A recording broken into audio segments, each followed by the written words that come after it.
오늘 이 본문의 말씀은 예수님께서 이제 유대인들에게 하시는 공생의 사역의 마지막 설교입니다.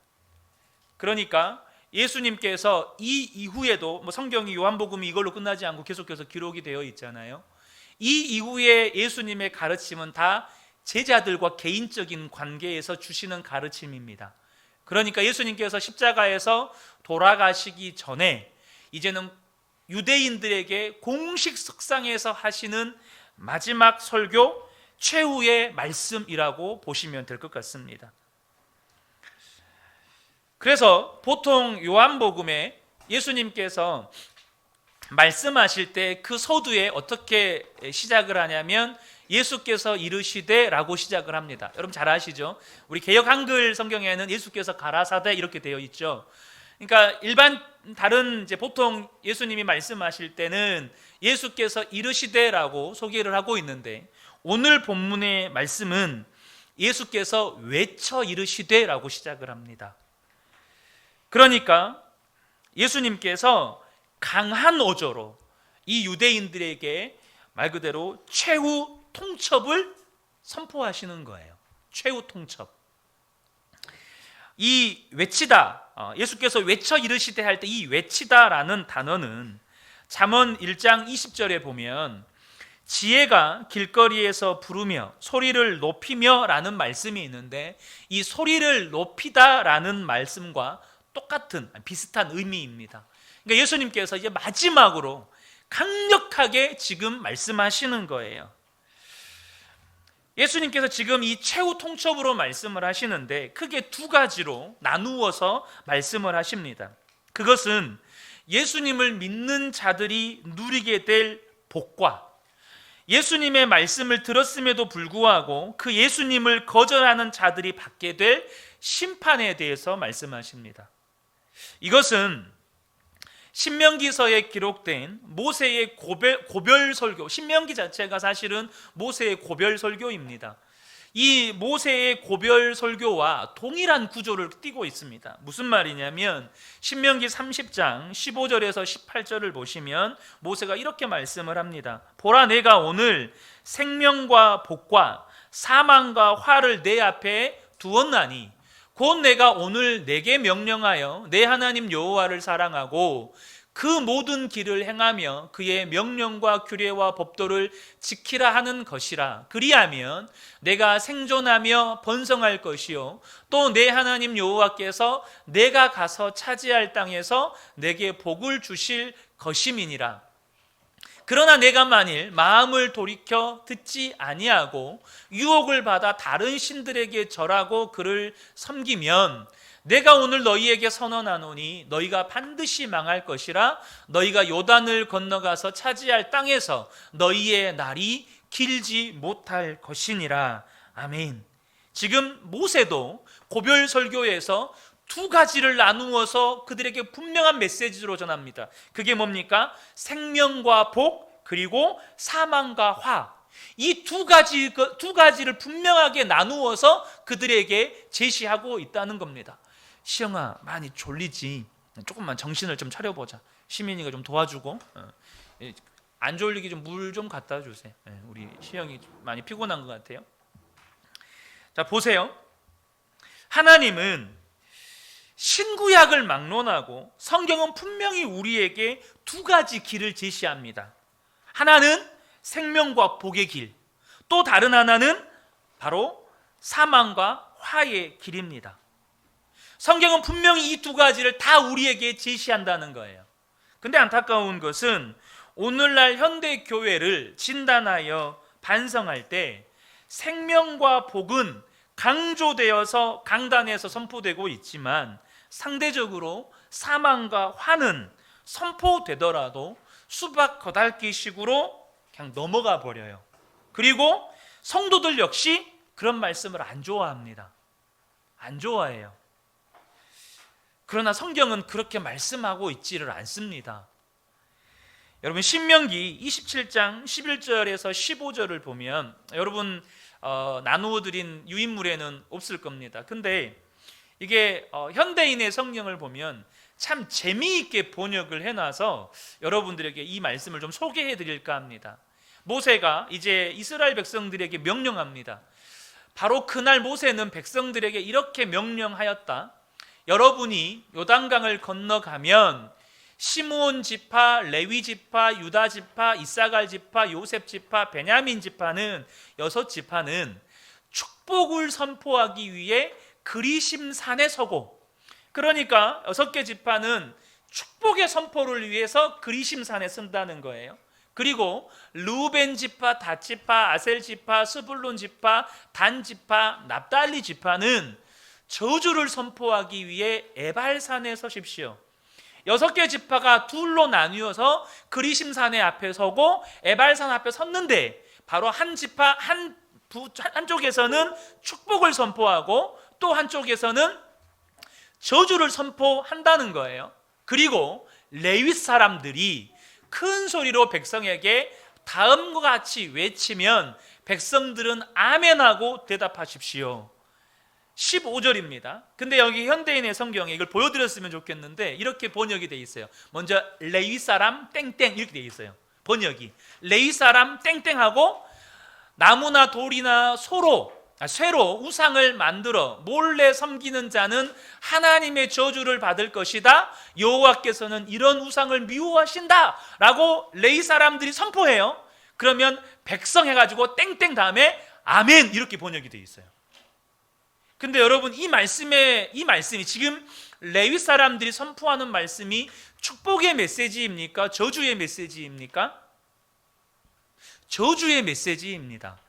저주의 메시지인데 백성은 뭐라고 화답합니까? 아멘이라고 화답합니다. 신명기 28장을 많은 성도님들이 좋아합니다. 그런데 그 신명기 28장을 좋아하는 이유가 1절부터 14절까지 때문입니다. 여러분, 그렇죠? 하나님의 말씀에 순종하면 네가 나가도 복을 받고 들어가도 복을 받고 들에서도 복을 받고 가축들도 복을 받고 네 밭이 복을 받고, 그 복받은 이야기가 14절까지 기록이 되어 있어요. 그래서 신명기 28장을 1절부터 14절까지만 좋아합니다. 여러분, 근데 그거 아세요? 1절부터 14절까지는 축복의 메시지가 기록이 되어 있지만 그 나머지 15절부터 68절까지 저주의 메시지가 기록이 되어 있어요. 축복의 메시지는 1절부터 14절까지 딱 거기까지고요.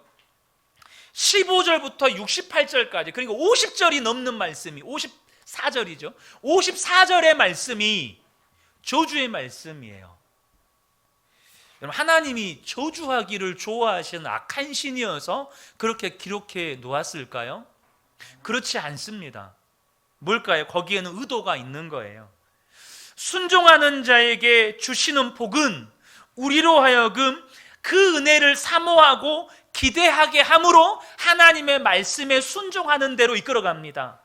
반면 불순종하는 자에게 주시는 화와 저주는 우리 안에 하나님의 심판에 대한 두려워하는 마음을 갖게 함으로 순종함으로 이끌어가는 거예요.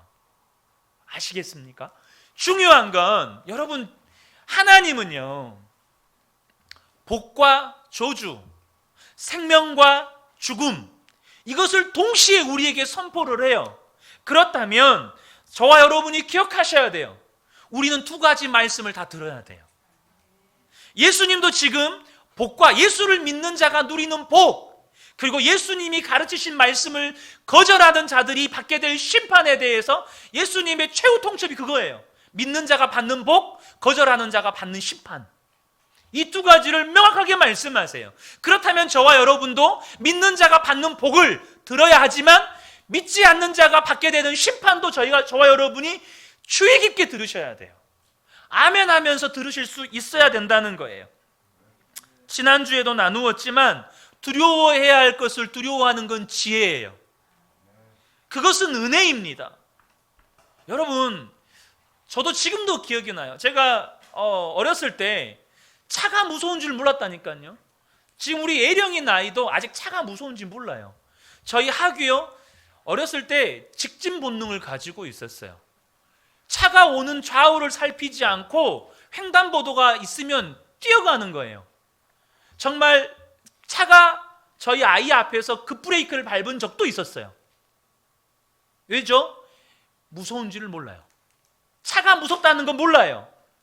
여러분, 차가 무섭다는 걸 모르는 게 지혜로운 겁니까? 그건 어리석은 겁니다. 그게 무섭다는 걸 알기 때문에 어느 정도 나이를 먹으면 신호가 바뀌어도 좌우를 살피고 건넙니다. 그렇죠? 마찬가지예요. 여러분, 두려워해야 할 것을 두려워하는 게 지혜고, 두려워하는 것을 우리가 두려워할 때 우리는 분명하게 올바른 것을 선택하게 돼요.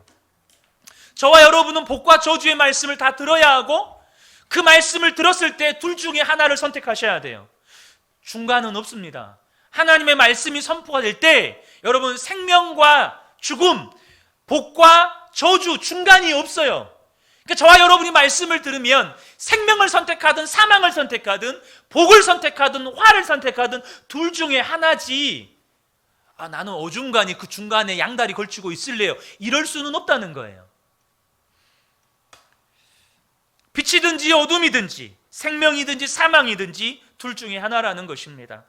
오늘 우리가 나누려고 하는 것은 그 첫 번째에 해당하는 믿는 자가, 예수님을 믿는 자들이 누리게 될 복에 대한 이야기를 먼저 나누려고 합니다. 예수님은 믿는 자가 누리게 될 복 두 가지를 말씀합니다. 그 첫 번째는 뭐냐면 바로 하나님과의 친밀함입니다. 하나님과의 친밀함. 44절과 45절을 보면 예수께서 외쳐 이르시되 나를 믿는 자는 나를 믿는 것이 아니요 나를 보내신 이를 믿는 것이며 나를 보는 자는 나를 보내신 이를 보는 것이니라 라고 말씀합니다. 여러분, 아멘이십니까?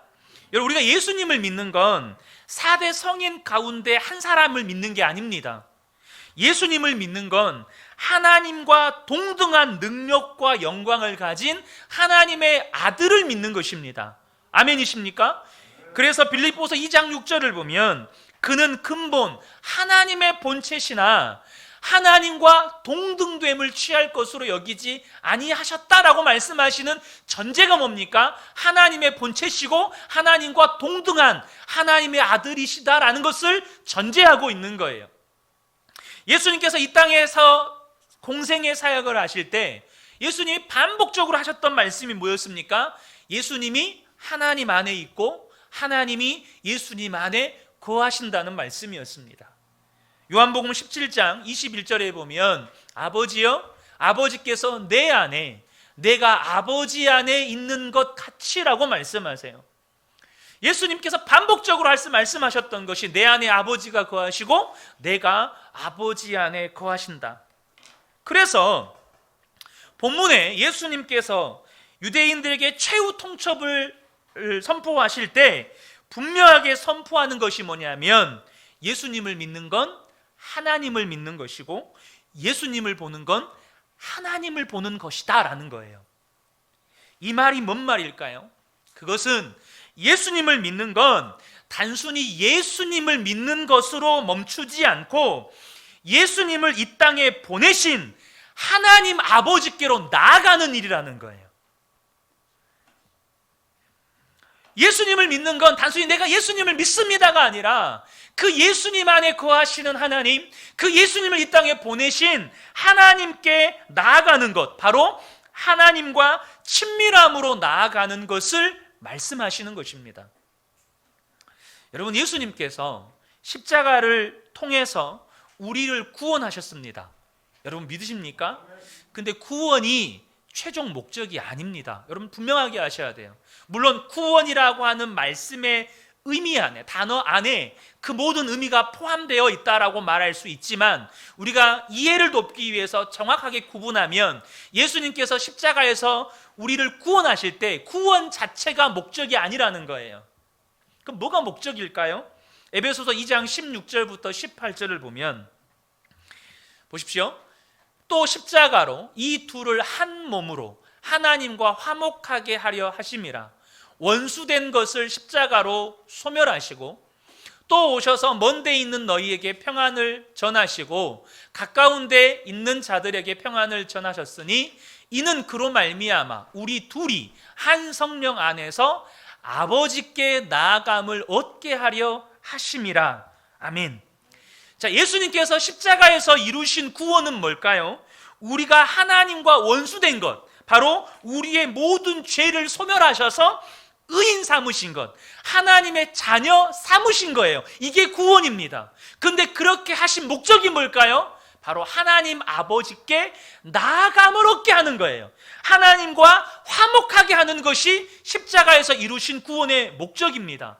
그러므로 저와 여러분이 예수님을 믿는 자들에게 반드시 주어지는 축복이 뭘까요? 은혜가 뭘까요? 복이 뭘까요? 그것은 하나님과의 친밀함이에요. 구원의 목적이 하나님께 나아감을 얻게 하는 것이라면, 하나님과 화목하게 하는 것이라면 예수를 믿는 자들에게 반드시 주어지는 은혜요, 예수를 믿는 자들에게 반드시 주어지는 축복이 뭐냐면 하나님과의 친밀함이에요. 사도 바울은 로마서에서 다시 한번 이것을 언급합니다. 로마서 5장 1절에 그러므로 우리가 믿음으로 의롭다 하심을 받았으니, 이것은 구원이에요. 믿음으로 의롭다 하심을 받았어요. 우리 주 예수의 피로, 예수 그리스도로 말미암아 하나님과 화평을 누리자라고 말씀합니다. 우리가 십자가의 그 대속의 은혜로 말미암아 구원받았으니, 구원받은 백성들이 뭐 해야 돼요? 하나님과 화평을 누려야 되는 거예요. 하나님과 친밀해야 되는 거예요. 사랑하는 성도 여러분, 하나님과 친밀하십시오. 하나님과 친하게 지내세요. 여러분, 이게 중요한 겁니다. 신앙생활, 나 예수님 믿습니다. 뭘로 증명할 건데요? 예수님을 믿는다는 것을 뭘로 드러낼 건데요? 그것은 하나님과의 친밀함으로 드러내는 것입니다. 여러분, 하나님과의 친밀함은 아주 단순해요. 여러분, 예배하는 게 행복하세요? 아니면 돈 버는 게 행복하세요? 감사합니다. 단순해요. 제가 우리 금요일 날 금요 기도회 때도 그런 말씀을 드렸어요. 말씀을 생명처럼 여긴다는 거, 그걸 알아보는 건 단순합니다. 만약에 오늘 선포된 말씀대로 살아갈 때 하나님이 매일마다 100만 원씩 주신다. 와, 그러면 그 말씀대로 안 살 사람이 없습니다. 100만 원이 뭡니까? 10만 원만 줘도 말씀대로 안 살 사람이 여기 없습니다. 뭘 말하는 걸까요? 돈이 좋은 겁니까? 말씀 순종이 좋은 겁니까? 그건 두말할 것도 없이 돈이 좋은 겁니다. 여러분, 하나님과의 친밀함, 그것이 예수님을 진실로 믿는 자들이 누리는 복이라는 것입니다. 이 하나님과의 친밀함은 오순절 성령 강림 사건처럼 신약에 들어와서만 경험하는 특별한 사건이 아닙니다. 구약에서부터 이미 많은 믿음의 사람들이 하나님과의 친밀함을 누렸습니다. 시편 25편 14절에 보면 여호와의 친밀하심이 그를 경외하는 자들에게 있으며 그의 언약을 그들에게 보이시리로다. 여러분, 하나님을 경외하는 자들이 하나님과 친하게 지낸대요. 아브라함은 하나님과 친밀함의 은혜를 누렸습니다. 야고보서 2장 23절을 보면 이에 성경에 이른바 아브라함이 하나님을 믿으니, 하나님을 믿었어요. 진실로 믿었어요. 이것을 의로 여기셨다는 말씀이 이루어졌고 그는 하나님의 벗이라 칭함을 받았나니. 여러분, 하나님이 여러분에게 친구라고 말씀하십니까? 민수기 말씀을 다시 한번 인용하고 싶습니다. 모세가 구스 여인을 취한 이 실수, 그것을 아론과 미리암이 비방했을 때 하나님은 모세를 변호하십니다. 그런데 우리가 오해해서는 안 되는 게 있습니다. 많은 분들이 이 말씀을 가지고 하나님은 목사편 이렇게 인용하시거든요. 그거 아닙니다. 하나님은 목사편이 아니고요, 교회 지도자 편이 아닙니다. 하나님은 하나님하고 친한 사람 편입니다. 그럼 그거 아셔야 돼요. 하나님은 하나님하고 친밀한 사람 편입니다. 여러분, 그 링컨이요, 남북 전쟁을 할 때 링컨에게 어떤 부하가 이런 질문을 했습니다. 여러분 잘 아시죠? 링컨이 노예 해방시킨 사람 아닙니까? 이런 질문을 했어요. 다 예수 믿잖아요. 미국이 기독교 국가 아닙니까? 하나님이 누구 편을 드실까요? 하나님이 누구 편을 드실까요? 하나님 누구 편을 드는 게 아니라 여러분, 하나님이, 우리가 하나님과 친해져야 돼요. 그게 중요한 거예요. 하나님이 남쪽이 오르냐 북쪽이 오르냐 이걸 말씀하시는 게 아니고 하나님과 친밀한 사람, 그 하나님의 말씀대로 사는 사람 편을 드는 거예요. 그런데 하나님이 모세를 변호하실 때 이렇게 말씀하십니다. 핵심은 이겁니다. 민수기 12장 6절에서 8절입니다. 이르시되 내 말을 들으라. 너희 중에 선지자가 있으면 나 여호와가 환상으로 나를 그에게 알리기도 하고 꿈으로 그에게도 말하기도 하거니와.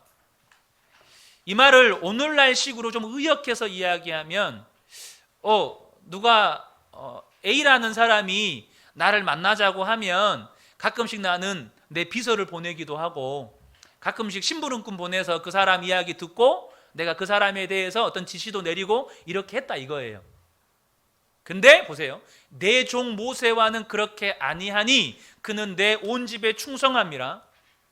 그와는 내가 대면하여 명백히 말하고 은밀한 말로 아니하며 그는 또 여호와의 형상을 보거늘. 이 말이 뭔 말일까요? 모세가 나한테 오면 내가 버선발로 달려나갔다 이 말이에요. 모세가 내 앞에 오면 나는 버선발로 달려나갔다 이 말입니다. 뭘 말하는 거죠? 모세와 하나님의 친밀함을 말하는 겁니다. 다른 선지자들에게는 꿈으로 환상으로 말씀하셨지만 모세는 하나님의 형상을 대면하고 모세는 하나님의 영광을 보고 모세는 하나님의 말씀을 직접 들었다는 거예요. 이 말이 무슨 말일까요? 모세는 하나님과 사이에서 비밀이 없었습니다. 하나님과 모세 사이에 비밀이 없었어요. 모세는 하나님을 알았고 하나님도 모세를 알았어요. 모세는 하나님의 생각을 알았고 하나님도 모세의 생각을 알았어요. 모세는 하나님의 마음을 알았고 하나님도 모세의 마음을 알았어요. 하나님께서 이스라엘을 진멸하려고 하실 때, 아시죠? 금송아지 사건으로 이스라엘을 진멸하려고 하실 때 모세는 하나님의 마음도 알고 생각도 알았어요. 이것은 하나님의 본뜻이 아니시다.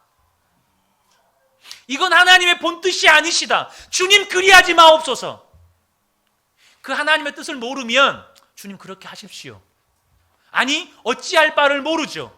근데 하나님의 마음을 알고 하나님의 생각을 하니까 주님 그리하지 마십시오 라고 가로막고 서는 겁니다. 모세는 하나님의 계획도 알았고 모세는 하나님의 슬픔도 알았고 모세는 하나님의 기쁨도 알았어요. 이것이 하나님과의 친밀함입니다. 여러분 하나님과 친하십니까? 이것이 중요해요. 예수님을 진실로 믿을 때, 예수님을 저와 여러분 정말로 믿는다면 저와 여러분의 삶에서 하나님과의 친밀함을 누리는 겁니다. 주님 마음이 내 마음이고 내 생각이 주님 생각이고 주님 기쁨이 내 기쁨이고 주님의 아픔이 내 아픔이고 주님이 계신 곳에 내가 있고 내가 있는 곳에 주님이 함께 계시고.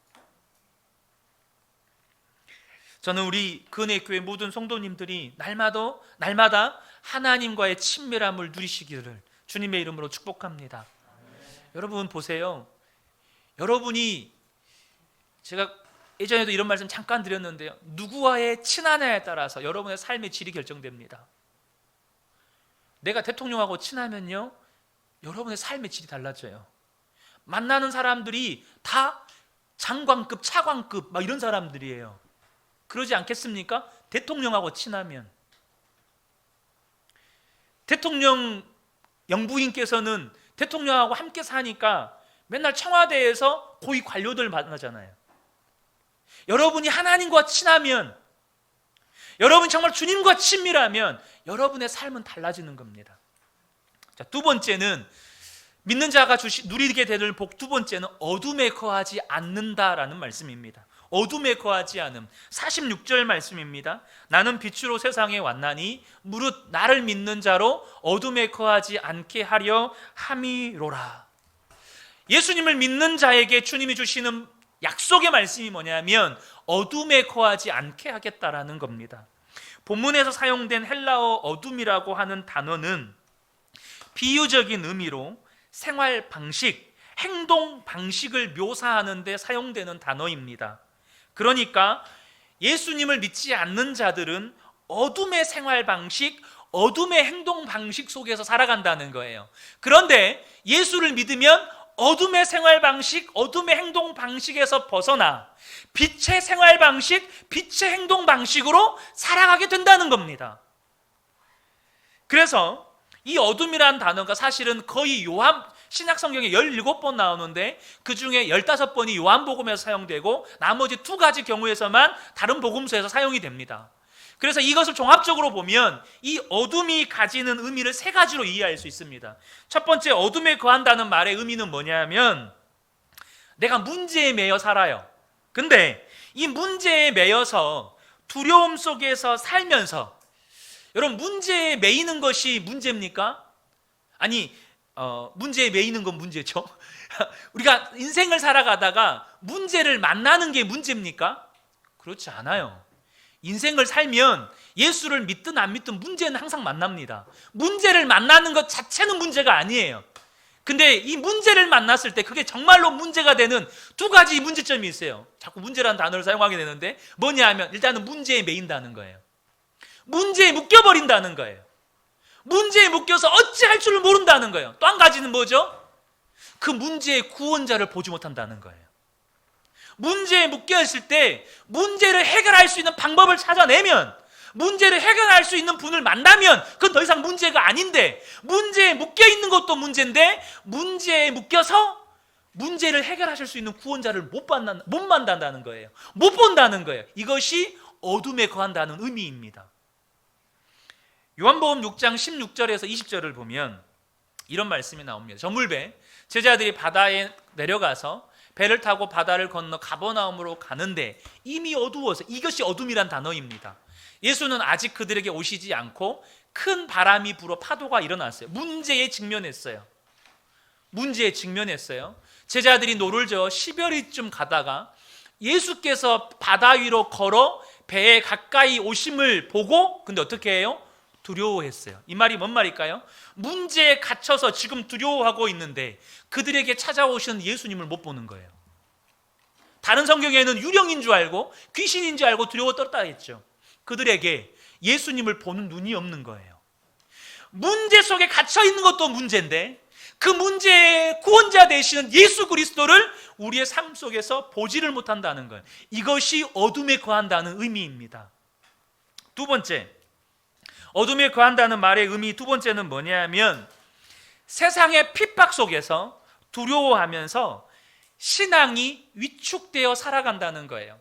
이것이 지난주에 나누었던 예수님께서 사도 요한이 고발한 믿음을 드러내지 않는 유대인들의 태도입니다. 그러니까 유대 지도자들은 자신들이 예수님을 믿는다고 하지만 유대 공동체에서 출교당할 것이 두려워서 본질은 하나님의 영광보다 사람의 영광을 더 사랑하여서 현실의 편안함에 젖어서 믿음을 드러내지 않았습니다. 근데 마태복음 10장 26절 28절에 이것을 말씀합니다. 그런즉 그들을 두려워하지 말라. 감추인 것이 드러나지 않을 것이 없고 숨은 것이 알려지지 않을 것이 없느니라. 내가 너희에게 어두운 데서 이르는 것을 광명한 데서 말하며, 여기 보시면 어두운 데서 이르는 것, 이 말이 뭔 말일까요? 믿음을 가지고 있어요. 근데 어두운 데서 자신들의 믿음을 드러내지 않고 우리 예수님 믿지? 우리 믿음은 괜찮아. 우리끼리 그냥 우리 믿음 드러내지 말고 잘 살아보자. 이걸 말하는 거예요. 세상이 두려워서 자신의 믿음을 드러내지 않아요. 그래서 주님께서 말씀하시는 게 어두운 데서 이르는 것이라고 말하는 거예요. 근데 광명한 데서 말하며 너희가 귓속말로 들은 것을 집 위에서 전파하라. 주님 그렇게 하지 말라는 거예요. 세상이 두려워서, 세상의 핍박이 두려워서 믿음을 드러내지 못하는 너희들, 근데 광명한 데에서 전파하라는 거예요. 몸은 죽여도 영혼은 능히 죽이지 못하는 자들을 두려워하지 말고, 근데 어둠에 갇혀 살면 어떻게 해요? 그 몸을 죽이는 자들, 세상을 두려워하면서 내 신앙이 세상에 붙잡혀서 살아간다는 거예요. 세 번째입니다. 세 번째는 영적인 무지 속에서 사망을 향해 살아가는 것을 어두움에 거한다고 하는 것입니다. 요한복음 12장 35절 36절입니다. 예수께서 이르시되 아직 잠시 동안의 빛이 너희 중에 있으니 빛이 있을 동안에 다녀 어둠에 붙잡히지 않게 하라. 여기 보시면 어둠에 다니는 자는 그 가는 곳을 알지 못하느니라 라고 말씀합니다. 어둠에 거하는 자는 어떻게 한다고요? 이 말이 뭔 말이냐면 자기가 지금 어디를 향해 가고 있는지를 모른다는 거예요. 자신이 지금 어디를 향해 가고 있는지를 전혀 모른다는 거예요. 너희에게 아직 빛이 있을 동안에 빛을 믿으라. 그리하면 빛의 아들이 되리라. 여러분, 이런 가정을 한번 해봅시다. 우리 그은혜교회 모든 성도님들이요, 하나님 은혜 베풀으셔가지고 금강산 관광여행을 갑니다. 버스를 타고, 관광버스를 타고 금강산 관광여행을 다 신났어요. 야, 우리가 금강산을 보는구나. 버스를 타고 강원도 거기 초책이 열리고 금강산을 갑니다. 영화 같은 이야기지만 북한 정치 세력의 공작으로 우리는 금강산 관광을 가는 줄 알고 열심히 안에서 신나서 좋아하고 있는데 정치범 수용소로 가는 겁니다. 정치범 수용소로 가는 거예요. 나는 금강산 관광 가는 줄 알고 있는데 딱 도착해 봤더니 평생 나오지 못하는 정치범 수용소인 거예요. 2005년도에 아일랜드라고 하는 영화가 출시됐습니다. 유독 그때 황무석 박사 때문에 이 영화가 우리나라에서 흥행을 했었는데요, 인간 복제를 다룬 영화입니다. 그런데 이 영화는 한 수용시설에서 통제되어 살고 있는 복제 인간들은 자기들은 종말된 지구 종말의 생존자라고 믿고 살아갑니다. 혹시 이 영화를 보신 분들 계실 거예요. 자기들은 이 복제 인간들인데 지구 종말의 생존자라고 믿고 살아가요. 하지만 그들의 실상은 뭐냐면 죽을 병에 걸린 부자들이, 죽을 병에 걸렸거나 이 불구가 된 부자들이 자신의 신체나 장기 이식을 위해서 복제한 인간들입니다. 그래서 이 사람들은 잠자리에서 일어나면 건강 상태를 점검받고 먹는 음식과 인간관계까지 통제받으면서 살아가는데, 이 사람들은 그렇게 믿어요. 이 사람들 중에 추첨해가지고 지구에서 유일하게 오염되지 않는 땅 아일랜드로 뽑혀간다는 거예요. 그래서 사람들이 아일랜드로 뽑혀가는 사람들을 이제 불규칙적으로 뽑는 날이 있어요. 이 사람들은 정말로 유일하게 오염되지 않는 땅 아일랜드로 가는 줄 알고 기뻐하면서 가요. 근데 그날이 무슨 날일까요? 자기의 장기를 적출하거나 자기의 신체를 적출해서 이식 수술하는 날입니다. 그날이 무슨 날이에요? 정말 처참하게 죽는 날입니다. 어둠에 거한다는 게 이겁니다. 지금 오늘 본문에 어둠에 다니는 자는 그 가는 것을 알지 못하느니라는 말씀이 이 말씀이에요. 예수를 믿지 않고 어둠에 거하는 자는 자기들이 지금 지옥과 하나님의 심판을 향해 달려가고 있다는 것을 모른 채로 그렇게 살다가 심판대 앞에 선다는 것을 의미합니다. 여러분, 우리가 왜 미래를 궁금해하죠? 왜 많은 사람, 믿지 않는 사람들조차도 점쟁이 찾아갑니까? 미래의 불행을 막기 위해서죠. 그 불행을 복으로 바꿔보기 위해서죠. 사랑하는 성도 여러분, 분명히 기억하시면 좋겠습니다. 예수님의 최후 통첩은 뭐냐 하면 믿는 자들은 결코 그러한 어둠에 거하지 않는다는 것입니다. 요한복음 8장 12절에 예수께서 또 말씀하여 이르시되 나는 세상의 빛이니 나를 따르는 자는 어둠에 다니지 아니하고 빛을 얻으리라. 근데 우리가 어둠에 거하지 않는다는 것을 오해하시면 안 돼요. 이 말을 문제없는 인생 혹은 두려움 없는 인생, 모든 것을 다 아는 인생으로 산다는 의미로 이해하시면 안 됩니다. 무슨 말이냐면 어둠에 거하지 않는다는 것은 생활 방식, 행동 방식이 이젠 바뀌었다는 거예요. 나는 여전히 문제 앞에서 무능력해요. 하지만 구원자 되시는 예수님으로 말미암아 그 문제를 뛰어넘으며 산다는 거예요. 때로는 그 문제가 해결되지 않더라도 그 문제로부터 자유하고 새로운 피조물들에게 부여된 삶의 가치와 목적을 추구하며 살아간다는 겁니다.